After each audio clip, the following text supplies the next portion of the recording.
Oh my God.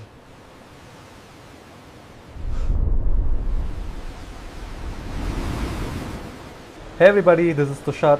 Welcome back to the series on system design for humans. Last week, I caught myself in a familiar loop again. I had promised to wake up early and hit the run and then settle into a deep work state.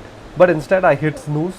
I scrolled for a while, and then by the time I looked up, half the day was done. And what bothered me the most that it was not ignorance. I knew what mattered. It wasn't the tools. I have my planner, I have my Notion page, I have my apps. What I lacked was something invisible but critical: accountability. This word gets thrown around a lot, usually in the corporate sense. Who's accountable for this deliverable? But I want to zoom in deeper. In resilient systems, accountability isn't about guilt trips or managers breathing down your neck. It's about building an invisible scaffolding that keeps drift from becoming collapse. The question is, can we steal those mechanics to ourselves? Why accountability feels slippery? If you have ever made a resolution, you know that accountability is slippery. The first few times that you fail, you feel the sting. The sting is shame. It's uncomfortable and it's meant to be uncomfortable. Shame is not always bad. It's an ancient biological mechanism. Even chimps use shame. A young male chimp who backs out from a fight or doesn't contribute enough to the chimp society, or is a weak member who doesn't contribute to food, can be seen visibly shunned. This is a social circuit breaker. If you step out of line, you feel the heat and then you probably return to baseline. But here's the danger. If you keep repeating this behavior, shame gets anesthetized. The signal fades away. Imagine punctuality, for example. First time you're late to meet a friend, you probably feel a bit guilty. Third time, they roll their eyes. The sixth time, they tell you, come by 5:15, but they would have actually meant by 6. The 10th time, you plan yourself around being late. The sting is gone. You no longer feel ashamed to be late. This is usually a point of no return, and it's very hard to recover from this. This means that the accountability loop has collapsed. And when shame extinguishes, change gets much harder. That's why resilient systems act before the feedback loop dies. A failing server doesn't get to fail silently. Alarms will fire while the pain is still sharp. Knowledge is never the solution. Knowledge is a solution, but it's never the complete solution. Here's why accountability is even trickier. The accountability problem is rarely about knowledge. Take waking up early. I've spent years as a late sleeper. I've watched Huberman clips, read the research. I know the science that morning light is important. I know the science that the morning light hitting the eyes within the hour of waking up, triggers a cortisol spike that sets your circadian rhythm and cues the release of melatonin about 14 to 16 hours post that. Our ancestors didn't have blackout curtains in the forest. Dawn light was their alarm clock. Indoor bulbs can't replicate the natural light outside. Even if it's a cloudy morning, daylight is 10 times better to get than artificial light that you put in your rooms. So I know these pieces of knowledge. Or you can even take weight loss, for example. Or you can take a weight loss, for example. Everybody knows the rule. It's very simple. Just cut the sugar, eat some vegetables, have complex carbs, include protein in your diet, and move around a little bit. So this is not secret information. You don't need to do a ton of study to arrive at this. But yet, obesity is rampant. So the gap is not information. It is about execution. So why don't we follow through? If this knowledge is accessible, why is everybody not fit? Science has some blunt answers. One is weak cues. For example, if you see real systems, they have crisp triggers.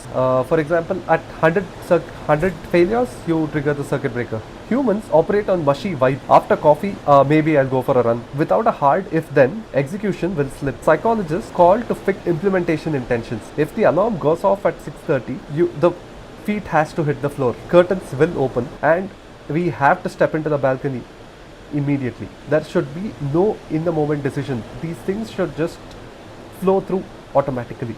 Just in the moment execution is all that matters once the process is set. And the second thing is feedback. If feedback has to be fast, it can't be slow. A thermostat, for example, adjusts itself every few seconds. Systems don't. That's why they say using dumbbells is better for your workout than to use those machines. Because when you use dumbbells, you have a lot of time. Your body does a lot of micro adjustments. So small muscles in your body adjust itself to become stronger, and that's not the case with machines.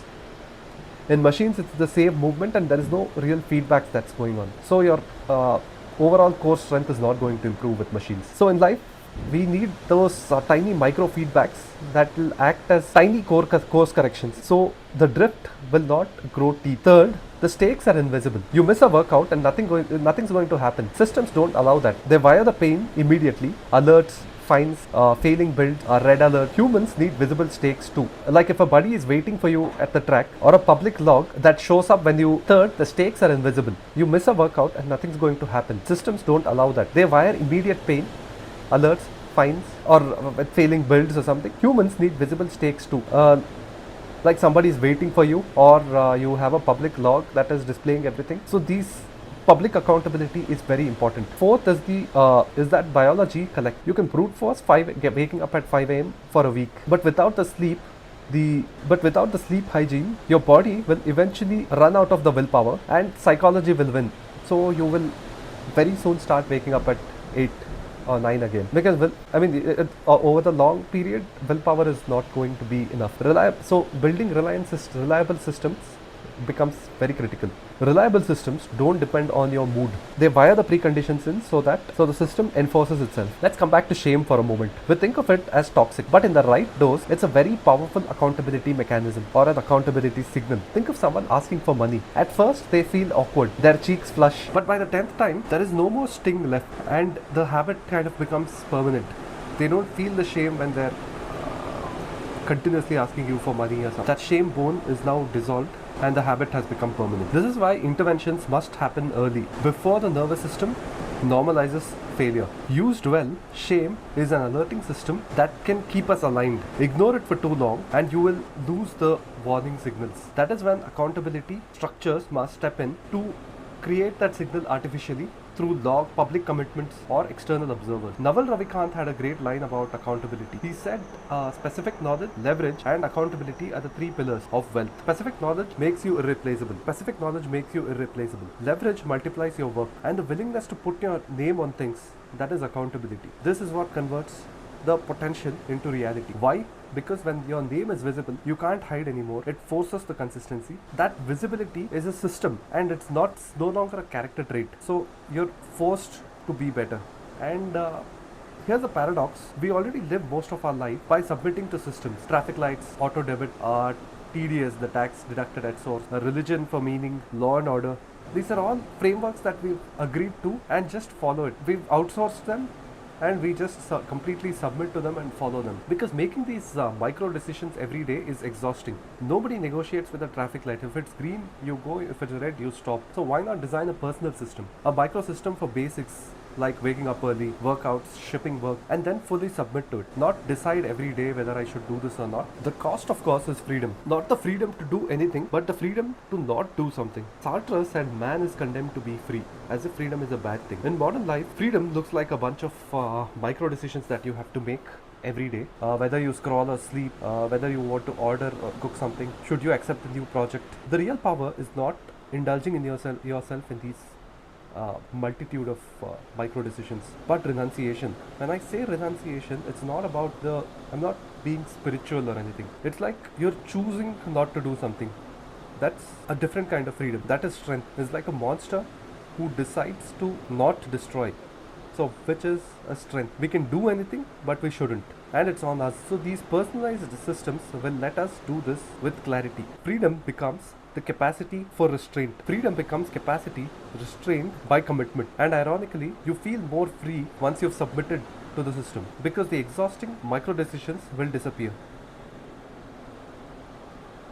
It might seem odd saying you have to submit yourself to the system completely, but it's your system that you have the freedom to choose and decide on what it should be and then submit to it. This matters more if you're a solo developer, solopreneur, or a freelancer who's working individually, because there's no HR, there's no boss, there are no sprint rituals. So if you're a freelancer and you're running your own shop, accountability is the line between flexibility and chaos. That's why pros have intake gates, they have contracts, they have hard contracts. It's not because they're uptight, but because when you have this, the system enforces itself and you are accountable to the system. If a client gives a late invoice, you're not sitting still thinking whether should I contact the call or not. There are no micro decisions happening there. The system says no more new work until the payment clears up. I mean, these are just examples, but yeah. If there are two scope creeps in a week, the error budget is blown, you flag all these red alerts immediately. And for a personal accountability, we can have some kind of a public repository where we post daily logs. So this creates an artificial accountability to the public, and you will make those micro adjustments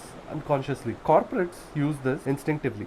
We have these OKR sprints, postmortems. They're all accountability scaffoldings. We can borrow these mechanics without the bureaucracy. You can have one North Star for a week, a visible log, a personal blog, an error budget, and try to follow them for a week and see how it makes any kind of difference. So here's the picture I'm holding. Accountability should be a scaffolding and not shackles. We use shame as early warnings or sirens that your body is giving, and try to use it. Use it before it dies. Systems as submissions and not weakness. We use log, feedback loop, and these mechanisms as a replacement for using your willpower every day, and make micro adjustments. We already live in a multitude of systems, traffic, law and order, etc. So the question is whether we are willing to add one more system which is more personal to become more effective, because without accountability, knowledge just becomes trivia. With accountability, even ordinary efforts will compound into extraordinary resilience. My channel is an open diary of testing these systems on myself. It could be work,